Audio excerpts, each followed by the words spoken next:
ഈ റിപ്പോർട്ട് ആ ലാബിൽ കൊടുത്ത് ഒന്നുകൂടി കൺഫേം ചെയ്തു. Yes sir. ദിനേശ്, ആ ചേട്ടനാ, വരൂ. തനിക്കൊരു കോളും കൊണ്ട് വന്ന ഞാൻ. എന്താ? മധ്യരാജാവ് MC പടയത്തിന് അറിയോ? ഇല്ല. എൻ്റെ ഒരു ഇന്റിമേറ്റ് ഫ്രണ്ടാ. പുള്ളിക്കാരന് കുറച്ച് നാളായിട്ട് ശരീരത്തിന് നല്ല സുഖമില്ല. അപ്പോ ഒരു 2-3 മാസം ഇവിടെ കിടത്തിയത്. ആദ്യം രോഗിയെ ഒന്ന് പരിശോധിക്കട്ടെ, എന്നിട്ടല്ലേ തീരുമാനിക്കുന്നത് എത്ര മാസം കിടത്തണമെന്ന്. വല്ല ഹാർട്ടെന്നോ പ്രഷറെന്നോ ഒക്കെ പറഞ്ഞ് 1-2 ലക്ഷം രൂപ തട്ടുന്നേ. രോഗം കാര്യമായിട്ടൊന്നും കാണത്തില്ല, ഗ്യാസ് ട്രബിളാ. ഒരു ഹാർട്ട് ഓപ്പറേഷൻ നടത്തിയത്. ഗ്യാസ് ട്രബിളിന് ഹാർട്ട് ഓപ്പറേഷനോ? ആ, എന്താ ഗ്യാസ് പോകുന്ന അങ്ങോട്ട് പോട്ടറോ? തനിക്കെന്താ നഷ്ടം? ലോകത്തൊഴത്തില്ലാത്തൊരു സോക്കേണ്ട പേരും അങ്ങ് പറഞ്ഞേക്കണം. പിന്നെ തനിക്ക് കാശ് വേണ്ട വാങ്ങി ഇങ്ങന്നേര്, എനിക്കല്ല പാർട്ടിക്ക്.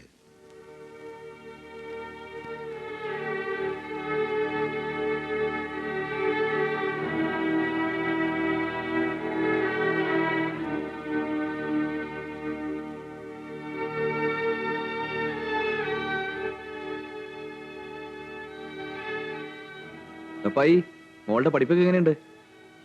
അവൾ ഇംഗ്ലീഷ് പറയുന്നത് കേട്ട മലയാളം പോലെയാ. ഒരു സംശയം ചോദിച്ചോട്ടെ സാറേ, ഈ പെണ്ണുങ്ങളെ ജഡ്ജിയാക്കാൻ പറ്റില്ലേ? റപ്പായി നേരത്തെ എന്നോട് പറഞ്ഞ മോളൊരു സാഹിത്യരിയാക്കാൻ പോകുന്നില്ലേ? അത് അന്നല്ലേ. ഇപ്പൊ ജഡ്ജി സാറിനെ പോലെ ഇംഗ്ലീഷ് പറയുന്നോണ്ട് അവളെ ജഡ്ജിയാക്കാന്ന് വിചാരിക്കുക. ആ, അത് പോട്ടെ. ഞാനെന്നാ തിരക്കിൽ ഇവിടുന്ന് പോയപ്പോ ഒരു നോട്ട് ബുക്ക് മറന്നു വെച്ചിരുന്നു. അത് ഇവിടെ ഉണ്ട്. കിട്ടിയോ? ആ, പിന്നെ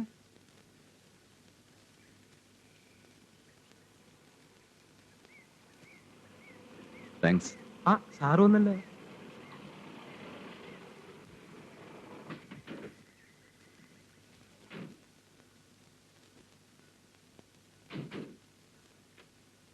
നമസ്കാരം സാർ. ഞാൻ ശബരിയല്ലേ? അതെ. കവിതകളൊക്കെ ഞാൻ വായിച്ചിട്ടുണ്ട്. വരൂ. Thank you. സാറിനെ പരിചയപ്പെടാൻ കഴിഞ്ഞാൽ വളരെ സന്തോഷം. കാറിലുള്ള സാധനങ്ങളൊക്കെ ഒന്ന് എടുത്തു വെച്ചേ. ഓ, എന്താ വിളിച്ചേ? ആ, മലതി, ശബരി നമ്മുടെ കുട്ടിശങ്കറിന്റെ മോനാണത്രേ. ആഹാ, അച്ഛനെ കുറിച്ച് ഇവിടെ എപ്പോഴും പറയാറുണ്ട്. കവിത എഴുത്തല്ലാതെ മറ്റു വല്ല ജോലിയുണ്ടോ? ഉദ്യോഗങ്ങൾക്കെല്ലാം ഞാൻ മിസ്ഫിറ്റാ. ഇതുവരെ ഒന്നിലും ഉറച്ചു നിന്നില്ല. അച്ഛൻ എന്നെ എപ്പോഴും ചീത്ത പറയും. തലമുറകളായി സമ്പാദിച്ച കുറെ ഭൂസത്തുള്ളതുകൊണ്ടാ ഞാൻ ഈ കവിതയും കുറെ തലേതിഞ്ഞ ഫിലോസഫിയൊക്കെയായിട്ട് നടക്കുന്നതെന്ന്. അത് പിന്നെ ശരിയല്ലേ? IA സെലക്ഷൻ കിട്ടിയിട്ടും അത് വേണ്ടെന്ന് വെക്കുന്നത് കുറച്ച് കടന്ന കയ്യ. ഞാനൊരു എടുത്തുകേട്ടക്കാരനാന്നാ എല്ലാരും പറയുന്നത്. ഏതായാലും പുസ്തകങ്ങളിൽ കാണുന്ന ആ പക്വത, ഐ മീൻ ഒതുക്കം, അത് കാഴ്ചയിലില്ല. You are too young. കുട്ടിശങ്കറിനെ അന്ന് കണ്ടതാ. ശബരി ചോദിച്ചു നോക്കൂ, ആട്ടക്കളം കളിക്കാൻ കൂടിയിരുന്ന രാജശേഖരനെ ഓർമ്മയുണ്ടോന്ന്. എന്താ റപ്പായി? ദേവിമോക്ക് റപ്പായി വലിയ കാര്യമാണ്. ആ, റപ്പായിക്കൊരു അബദ്ധം പറ്റി. അതെ, എഴുതി തരുന്ന പുസ്തകങ്ങളൊക്കെ വായനശാലയിൽ നിന്ന് എടുത്തുകൊണ്ട് വരുന്ന റപ്പായിയാ. ഒരു ദിവസം ചെമ്മീൻ എഴുതി തന്നു. ഞാൻ ചന്തയിൽ പോയി 2 കിലോ ചെമ്മീൻ വാങ്ങിക്കൊണ്ടു വന്നു. ഇവിടെ വന്നപ്പോഴറിയണേ അതൊരു പുസ്തകത്തിന്റെ പേരാന്ന്. ഇപ്പൊ കൊച്ചമ്മയും മോളും കൂടി അതും പറഞ്ഞെന്നെ കളിയാക്കുക.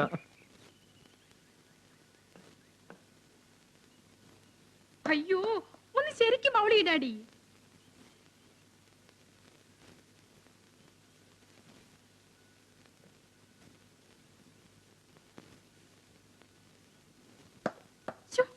എത്ര പ്രാവശ്യം ഇങ്ങനെ മിസ് ചെയ്യുന്നു? പ്ലീസ്, എനിക്കിനി വയ്യ മോളെ. അത് പറ്റില്ല, ഡാഡി കുറച്ചുകൂടി ഇംപ്രൂവ് ചെയ്യണം. പിന്നെ ഞാൻ ഈ വയസ്സുകാലത്ത് കളിച്ചിട്ട് ഇനി കപിൽ ദേവ് ആവാൻ പോകല്ലേ? പ്ലീസ് ഡാഡി, കുറച്ചു നേരം കൂടി.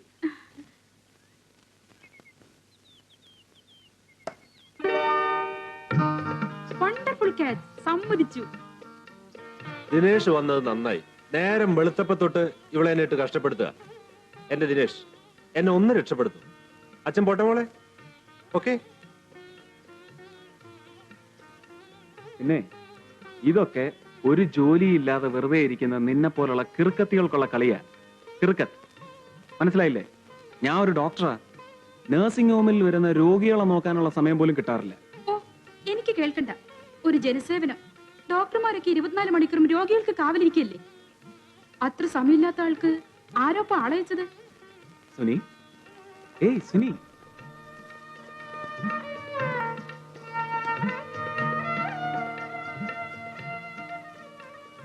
അപ്പോഴേക്കും പിണങ്ങിയോ? ആ, അത് പോട്ടെ. തന്റെ വക്കീൽ പരീക്ഷയൊക്കെ എന്തായി? കഷ്ടിച്ച് രക്ഷപ്പെട്ടോ?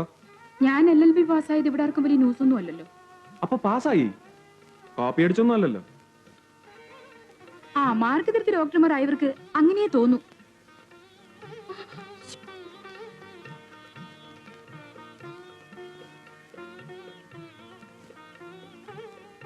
എന്താ സുനിതയുടെ അടുത്ത പ്രോഗ്രാം? ഡാഡി എന്ത് പറയുന്നോ അതുപോലെ. പ്രാക്ടീസ് ചെയ്യട്ടെ, അല്ലാതെ ചുമ്മാ വീട്ടിലിരുന്നിട്ടെന്താ? അതേതായാലും കൊള്ളാം. വാ തുറന്നാൽ നുണ മാത്രം പറയുന്ന പെണ്ണുങ്ങൾക്ക് ഷൈൻ ചെയ്യാൻ പറ്റിയതാ വക്കീൽ പണി. അതുകൊണ്ട് ഏതായാലും അളവയൊന്നും വരില്ലല്ലോ. വെറുതെ എന്തിനാ ദിനേശ് വടി കൊടുത്ത് അടി വാങ്ങുന്നത്? ആ, പുതിയ എസ്റ്റേറ്റ് ഒക്കെ വാങ്ങിയെന്ന് കേട്ടല്ലോ. എന്താ ഇത്ര ദൂരത്ത് പോയി വാങ്ങാൻ? അങ്ങനെ വേണ്ടി വന്നു. It was A matter of prestige.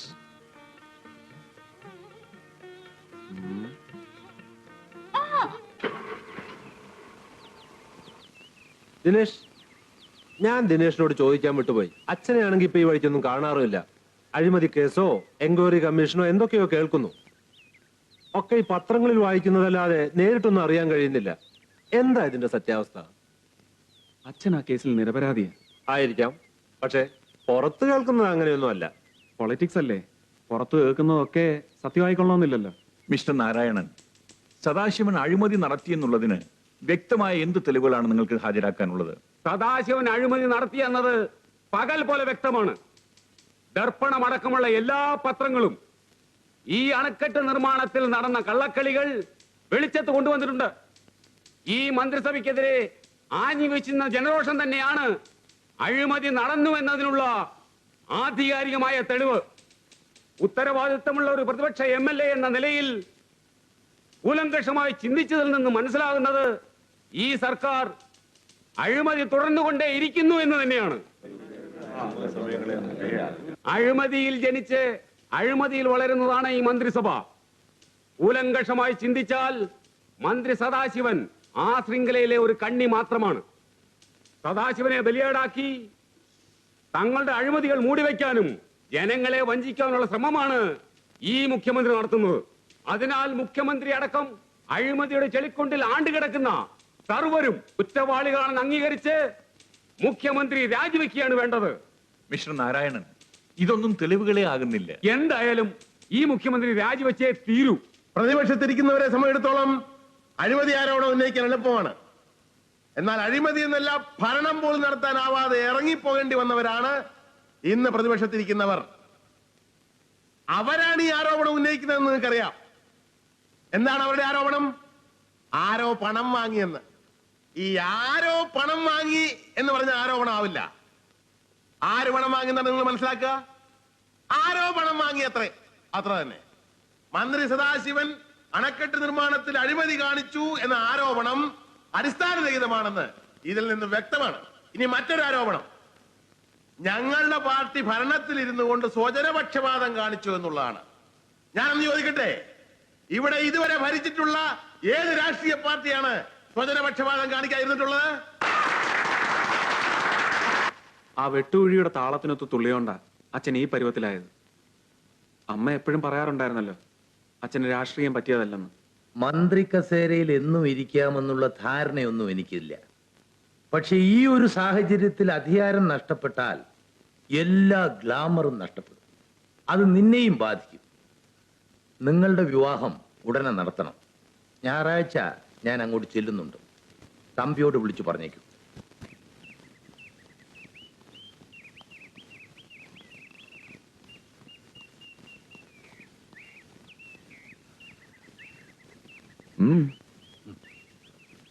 തന്റെ അച്ഛനും അമ്മയും എന്നെ ഒരുപാട് ചീത്ത പറഞ്ഞു. ഞാൻ നിർബന്ധിച്ചിട്ടാ താ കല്യാണം കഴിക്കാത്തതെന്ന്. എനിക്കതൊന്നും അറിയണം. എന്താ തന്റെ ഉദ്ദേശം? നമ്മളെ പോലുള്ളവർക്ക് എന്തിനാ ചേരട്ടാ ഈ പ്രാരാബ്ദമൊക്കെ? എന്നെ തന്റെ കൂട്ടത്തിൽ പെടുത്തണ്ട. എനിക്കാണെങ്കിൽ ഇതൊക്കെ സമയത്തിന് പറഞ്ഞു തരാനും ഓർമ്മിപ്പിക്കാനും ആരും ഉണ്ടായില്ല. എനിക്ക് അങ്ങനെയല്ലല്ലോ. അതൊക്കെ അതിന്റെ സമയം വരുമ്പോ ആലോചിക്കാൻ എന്റെ ചേരട്ടാ. നമ്മളൊക്കെ ഇങ്ങനെ ആയത് ഇങ്ങനെയൊക്കെ ആവണമെന്ന് വിചാരിച്ചിട്ടാണോ? ശരിയാ, ആരും ഇഷ്ടമുള്ള വേഷം തിരഞ്ഞെടുക്കുകയല്ല ചെയ്യുന്നത്. ഏതോ നിയോഗത്തിനനുസരിച്ച് ഓരോ വേഷം കെട്ടാൻ നിർബന്ധിതരായിത്തീരുന്നു. അത്രേ ഉള്ളൂ. ഡാൻസ് ഒരു പ്രൊഫഷൻ ആക്കാൻ ഞങ്ങൾക്ക് ഉദ്ദേശമില്ല. അതുകൊണ്ട് തന്നെ പബ്ലിക് പെർഫോമൻസ് ഒന്നും സ്വീകരിക്കാറുമില്ല. ഏതായാലും ഈ ആശയം ശേഖർജിയുടെ തലയിൽ നിന്നും വന്നതായിരിക്കും. അല്ലാതെ ദേവി ഡാൻസ് ചെയ്യുമെന്ന കാര്യം ഇവിടെ ആർക്കും അറിയില്ലല്ലോ.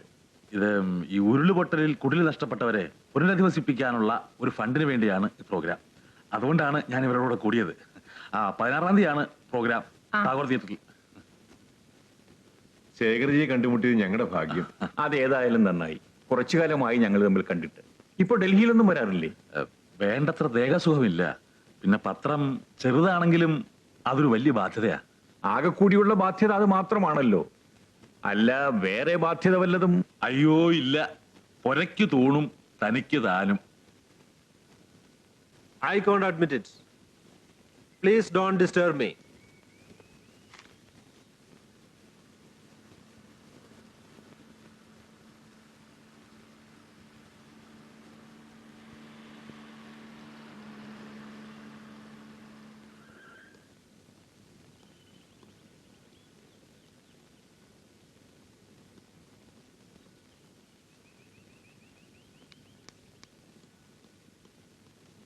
ആ സദാശിവനോ, വരൂ.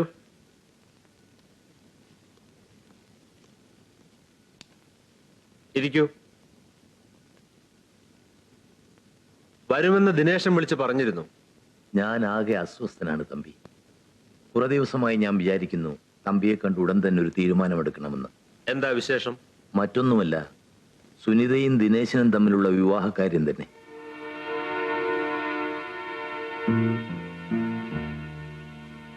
നമ്മൾ അങ്ങനെ ഒരു കാര്യത്തെക്കുറിച്ച് ഇതിനു മുമ്പ് സംസാരിച്ചിട്ടുണ്ടോ? അവര് തമ്മിൽ ഇഷ്ടമാണെന്ന് തമ്പിക്ക് അറിഞ്ഞൂടെ?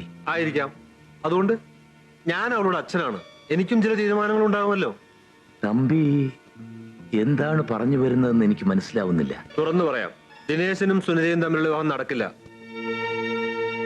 അവര് പരസ്പരം ഇഷ്ടപ്പെട്ടതല്ലേ? ഇത്ര പെട്ടെന്ന് ഇങ്ങനെ ഒരു മാറ്റത്തിന് അവർക്ക് സാധിക്കുമോ?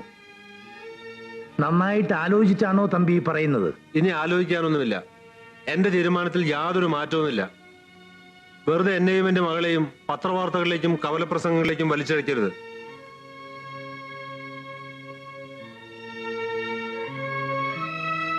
കൊള്ളാം, നന്നായിരിക്കുന്നു. ഒരു രാഷ്ട്രീയക്കാരന് പോലും ഇത്ര വിദഗ്ധമായി കാലുമാറാനാവില്ല.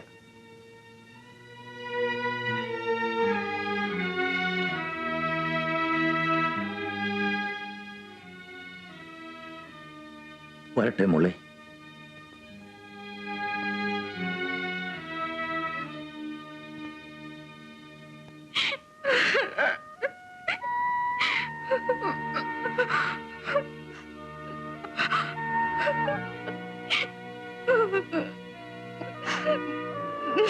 മോളെ, ഞാൻ പറഞ്ഞതൊക്കെ നിന്റെ നന്മയ്ക്ക് വേണ്ടിയാ. ആ ബന്ധം നമുക്ക് വേണ്ട മോളെ. എന്തുകൊണ്ടാണ് അച്ഛൻ ഇങ്ങനെ പറയുന്നതെന്ന് പിന്നീട് നിനക്ക് മനസ്സിലാവും. നമസ്കാരം സാർ.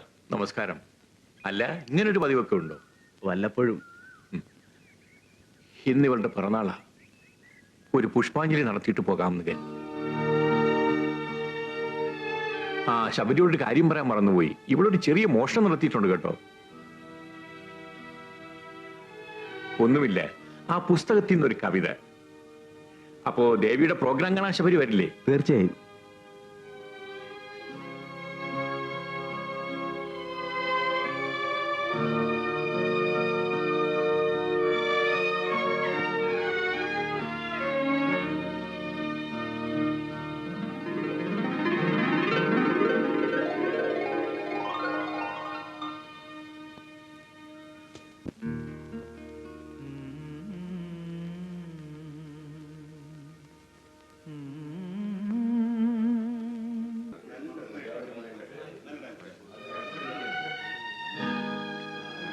ചേട്ടാ, വളരെ നന്നായിരിക്കുന്നല്ലേ? വളരെ നന്നായിട്ടുണ്ട്.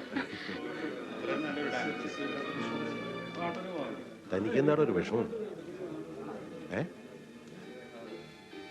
എനിക്ക് വളരെ ഇഷ്ടപ്പെട്ടു. പോയി തൊലയട്ടോ മേജറും മോളും. ഈ ലോകത്ത് എത്ര പെമ്പിള്ളേർ കിടക്കുന്നു? താൻ വാ. എന്തേ കാര്യമുണ്ടോ? താനിങ്ങോട്ട് വാ, പറയാം.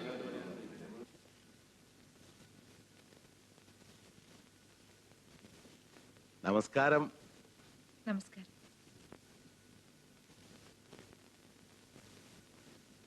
Congrats. That was A good show. വളരെ നന്നായിരുന്നു. അടുത്ത കാലത്തെങ്ങും ഇതുപോലൊരു പെർഫോമൻസ് കണ്ടിട്ടില്ല. നല്ല ശാരീരം. സാർ അടുത്ത കാലത്തൊന്നും ഡാൻസ് കണ്ടിട്ടില്ല അല്ലേ? എന്താടോ? ഒന്നുമില്ല. എന്നെ മനസ്സിലായില്ലെന്ന് തോന്നുന്നു. ഞാനാ മിസ്റ്റർ വെട്ടൂരി. ഇത് ഡോക്ടർ ദിനേശൻ, BSc MBBS. സ്വന്തമായിട്ട് ആശുപത്രി നടത്തുക. കലകളിലൊക്കെ വലിയ താല്പര്യമുള്ള ആളാ. ഇവനാ പറഞ്ഞത് മോളെ ഒന്ന് അഭിനന്ദിച്ചിട്ട് പോകാം. അല്ല ശബരിയോ? വരൂ.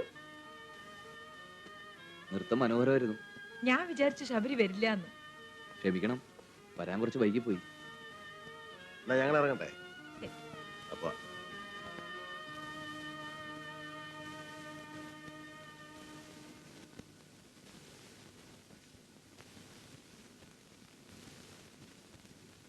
എന്തെങ്കിലും ഉള്ളു തുറന്ന് സംസാരിക്കാന്ന് വെച്ചാൽ ഒന്ന് ആളൊഴിഞ്ഞ് കിട്ടിയിട്ട് വേണ്ടേ? എപ്പോഴും തലയ്ക്കകത്ത് 100 കൂട്ടം കാര്യങ്ങളാ.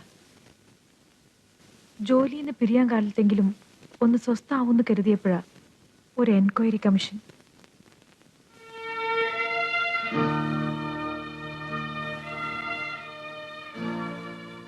വല്ലാതെ റിസർവ്ഡ് ആയിരിക്കുന്ന ജീവിതം. നമുക്ക് ബന്ധുക്കളെന്ന് പറയാൻ അധികം ആരുമില്ലല്ലോ. മനസ്സിലുള്ളതൊക്കെ ആരോടാ ഒന്ന് തുറന്നു പറയാ? എന്നോട് പറഞ്ഞോളൂ മാലതി, ഞാനില്ലേ. ഇവിടെ വന്നാലെങ്കിലും മനസമാധാനം കിട്ടുമെന്ന് കരുതി. ഞാനിങ്ങനെ വേണ്ടാത്ത ഓരോന്ന് പറഞ്ഞ് മുഷിപ്പിക്കുന്നുണ്ടോ? ഇല്ല, അതൊക്കെ നിന്റെ തോന്നല. നിന്റെ ദുഃഖങ്ങളൊക്കെ എന്നോടല്ലാതെ മറ്റാരോടാ പറയുക?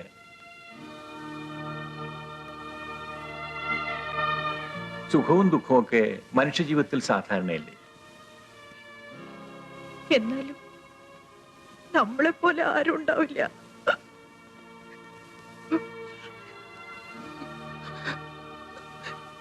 One, two, three, four. അങ്ങനെ ഇരിക്കെ.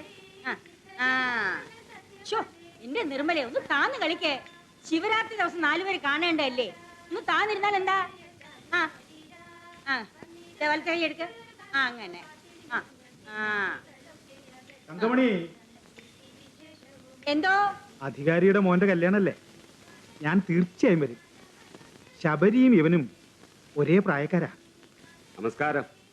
കഴിഞ്ഞ തവണ ലീവിന് വന്നപ്പോഴേ നടത്തണമെന്നുണ്ടായിരുന്നു. പെണ്ണന്വേഷിച്ച് നടന്ന് ഉണ്ടായിരുന്ന ലീവും തീർന്നു. ഇപ്പൊ ലീവ് എത്ര ഉണ്ട്? 1.5 മാസം കൂടി. അപ്പൊ പിന്നെ കല്യാണം കഴിഞ്ഞാൽ ഭാര്യയും കുട്ടി ദുബായിക്ക് പോവായിരിക്കും. ഇല്ല, അച്ഛനും അമ്മയ്ക്കും വയസ്സായില്ലേ, അവരോടെ തനിച്ചല്ലേ. അമ്മയ്ക്ക് അച്ചാൽ വാദത്തിന്റെ അസ്കിയത.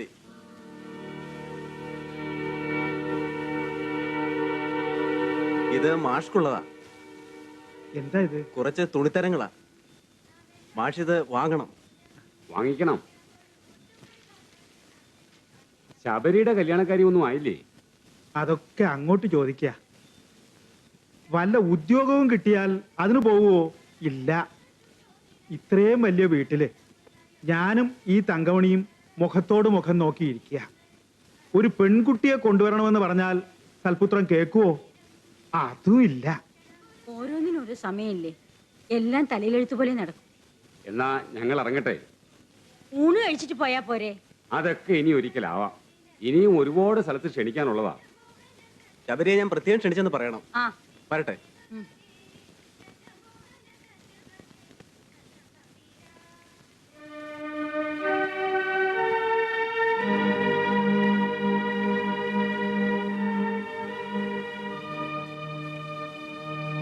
നമുക്കിനി ഊണ് കഴിക്കുക. എന്താ? അവൻ വരുന്നവരെ കാക്കണ്ടേ? എന്ന് വെച്ചാ നമ്മള് പട്ടിണി കിടക്കുക. ഇന്ന് അവൻ വരാണ്ടിരിക്കില്ല. വരും വരും. വിളമ്പി കാത്തിരുന്നോ. അവൻ വരാൻ വേണ്ടി ഞാൻ അമ്പലത്തിൽ വഴിപാട് നേർന്നിട്ടുണ്ട്. വെറുതെ സമയം കളയാതെ ചോറ് വിളമ്പാൻ നോക്ക്.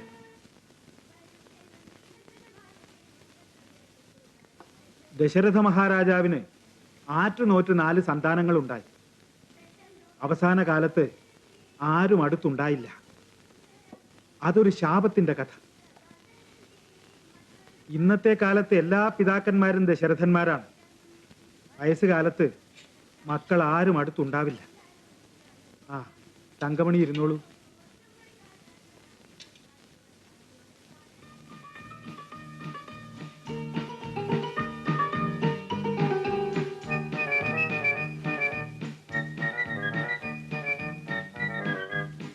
അമ്മ ചോറ് വിളമ്പമ്മേ, വല്ലാതെ വിശക്കുന്നു.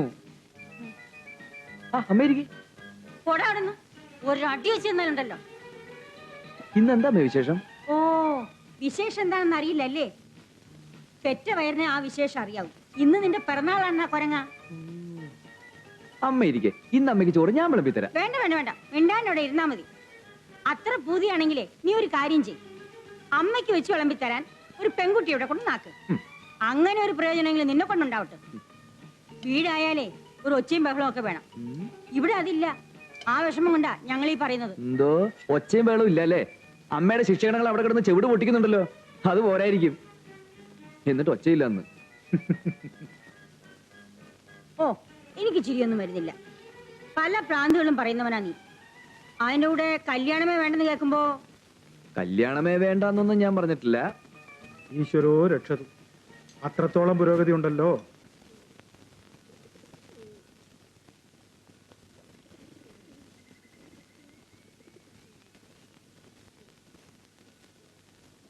ഇന്നലെ രാത്രി ഞാനൊരു സ്വപ്നം കണ്ടു. ഇവിടെ ഇപ്പൊ ഒരു സ്വപ്നത്തിന് കുറവേ ഉണ്ടായിരുന്നുള്ളൂ. നല്ല രസമുള്ള സ്വപ്നം. നമ്മുടെ ശബരി കല്യാണം കഴിച്ചിരിക്കുന്നു. ഭാര്യ നല്ല തറവാട്ടി പറഞ്ഞ ഒരു പെൺകുട്ടി. കലപിലാന്നും പറഞ്ഞ് വഴക്കും വക്കാണും ഉണ്ടാക്കുന്ന 4 കുട്ടികളും. എത്ര കുട്ടികള്? 4. 5ാമത്തത് വയറ്റിലും ഉണ്ട്. വീട്ടിലാകെ ബഹളം. മുത്തച്ഛ മുത്തച്ഛ എന്നും പറഞ്ഞ് അവറ്റ മേലെ പിടിച്ച് തൂങ്ങുക. 4 ആൺകുട്ടികളാ. കണ്ടോ, സ്വപ്നത്തിലെ കാര്യമായാലും അത് അവക്ക് അറിയണം.